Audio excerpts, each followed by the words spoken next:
क्यों हुआ ये सब? मतलब कि यार कंट्रोल खत्म हो गया। फॉल्ट है किसका क्या है किसका क्या नहीं। इंडिया में ये दूसरा सबसे बड़ा हादसा है बिना किसी प्रूफ के, तो उस पर कोई मतलब नहीं बनता। Breaking news this morning that an Air India plane has crashed in the western city of Ahmedabad.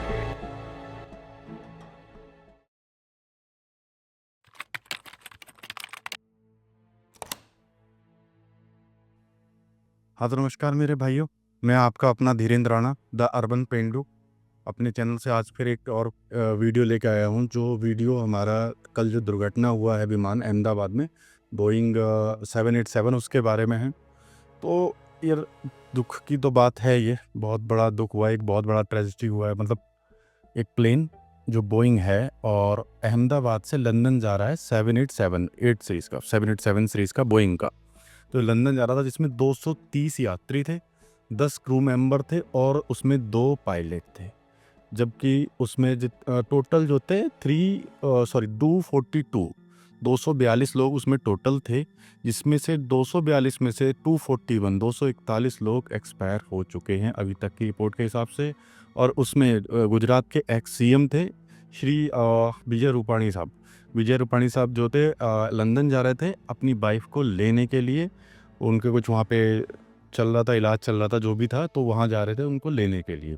तो टोटल जो थे 241 लोग एक्सपायर हो चुके हैं अभी तक।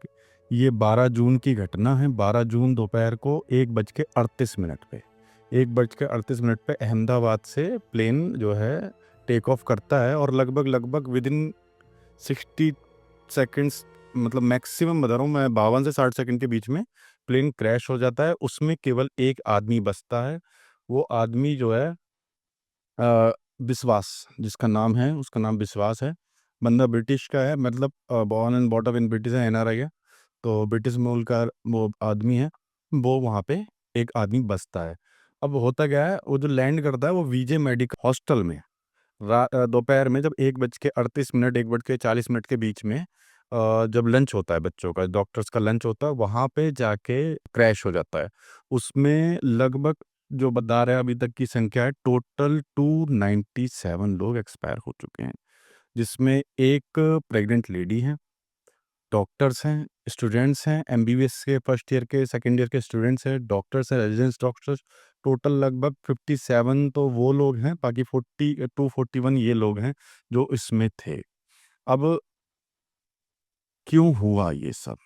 ये सोचने वाली बात है कि ये सब जो चीज़ थी वो क्यों हुई, कैसे हुई, क्या प्रॉब्लम थी, क्या नहीं थी। क्योंकि जो पहले थे सुमित समरवाल और दूसरे थे क्लाइव कुलंदर। तो जो सबरवाल साहब थे उनको लगभग 8,200 घंटे का एक्सपीरियंस था, मतलब 8200 घंटे। बता दें कि उनको, मतलब ट्रेनिंग के लिए ना, उनको भेजा जाता था। जब पायलट ट्रेनिंग करते थे तो उनको ट्रेनिंग देने के लिए भेजा जाता था। वो बंदा इतने एक्सपीरियंस थे कि मतलब उनको भेजते थे।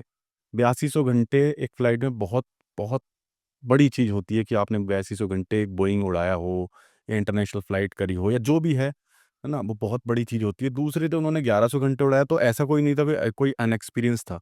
कुछ तो इतनी बड़ी बात हुई होगी कि भई इतना सारा सब कुछ हुआ। अब ब्लास्ट क्यों हुआ? क्योंकि भई 1,25,000 लीटर उसमें फ्यूल था, जो तुरंत भरता, क्योंकि लंबी फ्लाइट है और डायरेक्ट फ्लाइट थी, कोई कनेक्टिंग फ्लाइट नहीं थी। तो अहमदाबाद से जब उसमें फ्यूल भरा गया तो वो पूरा फ्यूल उसके अंदर था, प्रेशर भी था, तो जब वो टकराया तो ब्लास्ट हुआ। लेकिन भाई देखो, जब जिसको आगे जाके वाके साइयाँ मार सके ना कोई, तो विश्वास जो थे, विश्वास कुमार, इनकी सीट थी 11A। तो 11A पे ये बैठे थे और ये केवल एक ऐसे आदमी थे जो बचे थे।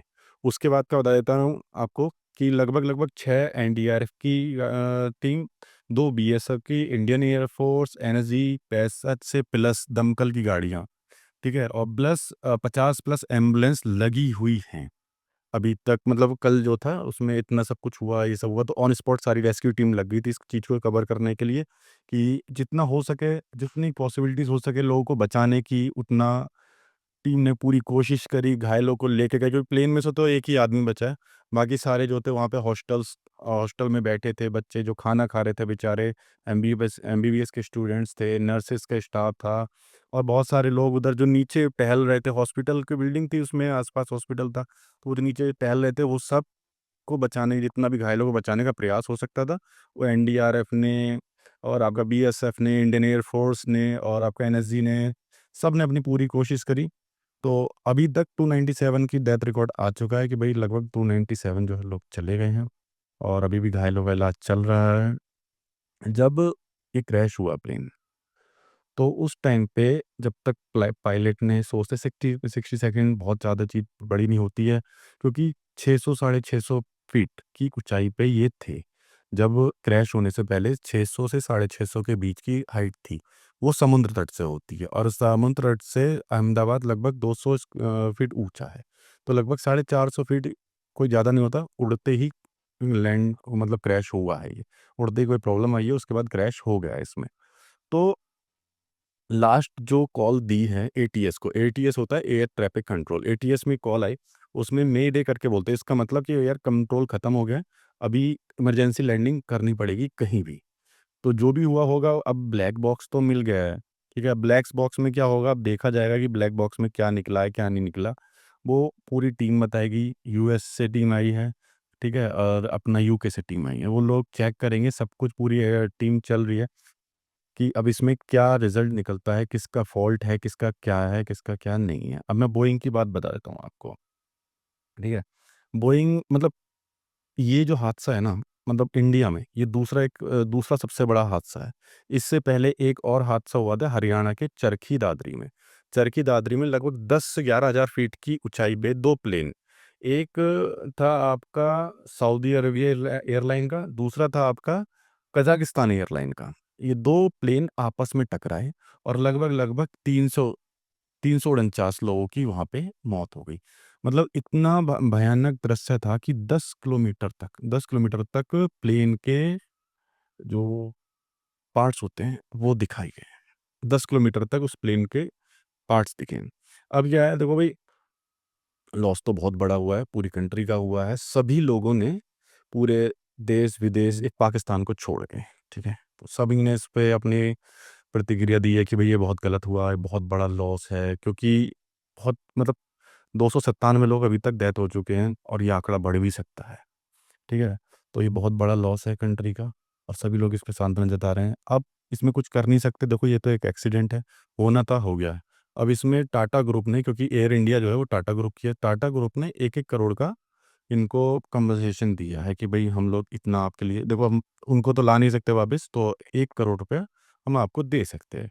उसके बाद कल नागरिक उड्डयन मंत्री भी आए थे, उसके बाद आपका अमित शाह भी आए, फिर आज नरेंद्र मोदी जी भी वहाँ पे विजिट पे गए हैं। उन्होंने सबसे मिले, जायजा लिया वहाँ पे जाके कि भाई क्या है, जो घायल हैं उनका इलाज कैसा हो रहा है, ठीक है। सब कुछ उन्होंने हॉस्पिटल में जाके सब कुछ देखा, तो मैंने सब कुछ A to Z जो है लिख के रखा हुआ है सारा अपना, कि क्या क्या है क्या क्या नहीं है, क्योंकि देखो बिना किसी बात के बात करना, बिना किसी प्रूफ के, तो उस पर कोई मतलब नहीं बनता, इसलिए अपन क्या करते हैं, लिख के रख लेते हैं सारा सब कुछ। अब मैं बोइंग का बताता हूँ। बोइंग जो है ना, पहले से ही थोड़ा चर्चा में है कि थोड़ी बहुत छोटी-मोटी प्रॉब्लम्स आती रहती थी, छोटी-मोटी प्रॉब्लम्स आती रहती थी। तो माइट बी पॉसिबल एक रीज़न ये भी हो सकता है कि अंदर कोई टेक्निकल इश्यूज़ हो, क्योंकि बोइंग में पहले भी प्रॉब्लम आई है। मैं बताता हूँ आपको, बोइंग 5758, ठीक है?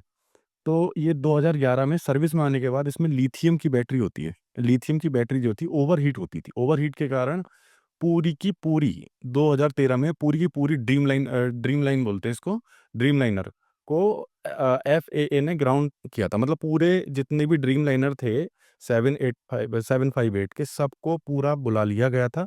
जहां बोइंग ने अपने यहाँ पे बुलाया था, उनको सबको सर्विस 2013 में करके दी थी। एफए होता है फेडरल एविएशन ऑफ एडमिनिस्ट्रेशन, ये होता है। ये एक घटना थी बोइंग 758 की। दूसरी घटना हुई है अहमदाबाद में, जिसमें 297 लोग एक्सपायर हो गए हैं। अब मैं तीसरी बात बताता हूँ आपको, बोइंग का एक और प्लेन है 737 मैक्स। 737 मैक्स में क्या था, 2018 में लॉइन एयरलाइन का 610 एक वो है, उसमें प्रॉब्लम आई थी। प्लस 2019 में इथोपियन एयरलाइंस में जो क्रैश हो गया, ये दोनों प्लेन क्रैश हो गए थे, लगभग लगभग 346 लोग इसमें एक्सपायर हुए थे। ये बोइंग का ही बता रहा हूँ, बोइंग का ही जो है। उसके बाद 2024 में एक 737 मैक्स है, मैक्स क्यू, तो वो आकाशा एयरलाइन के पास है। आज भी है वो आकाशा एयरलाइन के पास। तो उसमें अचानक से रॉड प्लग बाहर गिर गया।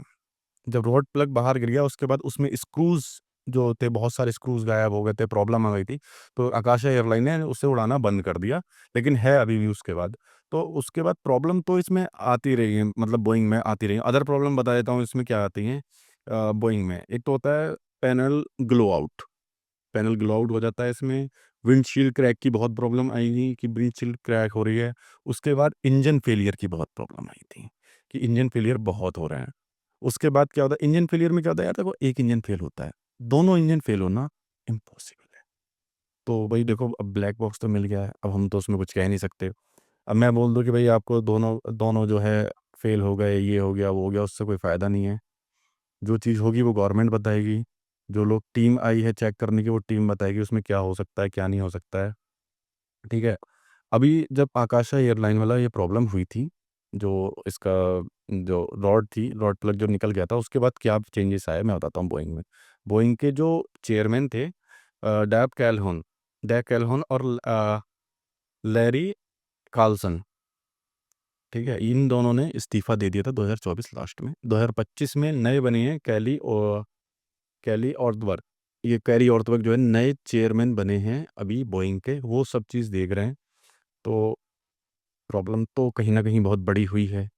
या तो इस तरीके से देखा जाए कि भई हो सकता है टेक्निकल इश्यूज़ कोई आए हों, या फिर इसको दूसरे एंगल से भी देखा जाए कि कहीं कोई ऐसा तो नहीं कि ये प्लान्ड था सब कुछ, कुछ ऐसा कि लोगों ने, मतलब कुछ लोगों ने मिल के ये सब चीज़ें प्लान करी हों, इतनी बड़ी चीज़ हुई, ठीक है? क्योंकि बोइंग जो है एक सबसे सेफ है, और इस सेफ प्लेन में इतना बड़ा हादसा कि मतलब शायद 60 सेकंड में सब कुछ खत्म, सब कुछ तबाह। तो बहुत बड़ा, मतलब बहुत बड़ी चीज़ है ये, सबसे सेफेस्ट माना जाता है। अब जाँच चलेगी इसकी, एनआईए से लेके हर कोई जाँच करेगा, बड़ी चीज़ है, बड़ी प्रॉब्लम है, तो हर कोई इसकी जाँच करेगा, देखा जाएगा क्या होगा, क्या नहीं होगा, वो देखेंगे इस बारे में। तो अभी तक की जो समरी है वो ये है कि भई देखो, ब्लैक बॉक्स रिकवर हो गया है, डीएनए टेस्ट चल रहे हैं, ठीक है? और उसके बाद अब ये चेक होगा कि किसकी गलती थी, क्या प्रॉब्लम थी, कि या ये टेक्निकल फेलियर था, या फिर आपका कोई और इश्यूज़ है। इसमें दोनों दोनों एंगल से है, मतलब एक टेररिज़्म एंगल से भी शायद चेक होगा, और ये टेक्निकल एंगल से भी शायद चेक हो। टेक्निकल एंगल से ऑब्वियसली चेक होगा, टेररिज़्म पे शायद चेक हो या ना हो, वो गवर्नमेंट को देखा जाएगा। लेकिन हाँ, अच्छा इसमें एक चीज़ और बताता हूँ, एक चीज़ और है कि भाई कुछ लोग ऐसे थे, 2 आई थिंक 2 लोग थे, ठीक है? जो 10 से 15 मिनट लेट हो गए थे, वो नहीं जा पाए वहाँ पे, मतलब 10 से 15 मिनट लेट हो गए थे, उसके कारण वो जो है बोर्ड नहीं कर पाए थे। तो वो उन्होंने बहुत सारी बदतमीज़ियाँ भी करी थी ग्राउंड स्टाफ से कि भई मुझे नहीं जाने दिया, 10 मिनट लेट हो गई, ये है, वो है, मेरी लंदन की फ्लाइट थी, इतने पैसे खर्च हो गए। अब वही लोग भगवान को शुक्रिया कर रहे हैं कि भैया हम बच गए, कुछ नहीं है तो ऐसा नहीं वैसे। तो भाई देखो, पहले तो मैं ये बोलूँगा कि भगवान उनकी आत्मा को, जो 297 एक्सपायर हुए हैं, उनकी आत्मा को शांति दे। और दूसरा ये बोलूँगा, बस इतना ही नंबर रहे, इससे एक भी नंबर आगे ज़्यादा ना बढ़े, क्योंकि देखो लॉस बहुत बड़ा है। उनसे पूछो जिनके घरवाले, जिनके बच्चे, जिनकी वाइफ़, जिनकी बेटी, जिनके माँ-बाप, जिनका पूरा ख़ानदान इस चीज़ में एक्सपायर हो गया, इस चीज़ में ख़त्म हो गया। 1 सेकंड में पूरा ख़ानदान का ख़ानदान ख़त्म हो गया। बहुत सारे ऐसे लोग हैं। तो उनके बारे में भी सोचो। तो मैं आपसे भी कहता हूँ भाई, अपने-अपने जो जिस धर्म को आप मानते हो उस धर्म से, अपने-अपने भगवान से, अपने-अपने से पूजा करो, प्रार्थना करो कि भाई बस इस नंबर को यहीं रोक दो, इससे ज़्यादा आगे ना बढ़े, ठीक है? बाकी प्रे करो कि आगे कुछ ऐसा ना हो, भविष्य में भी कभी ऐसी कोई चीज़ ना हो, आपके साथ, हमारे साथ, किसी के साथ ना हो। बस भाई राम-राम। बाकी मिलते हैं अगली किसी वीडियो में।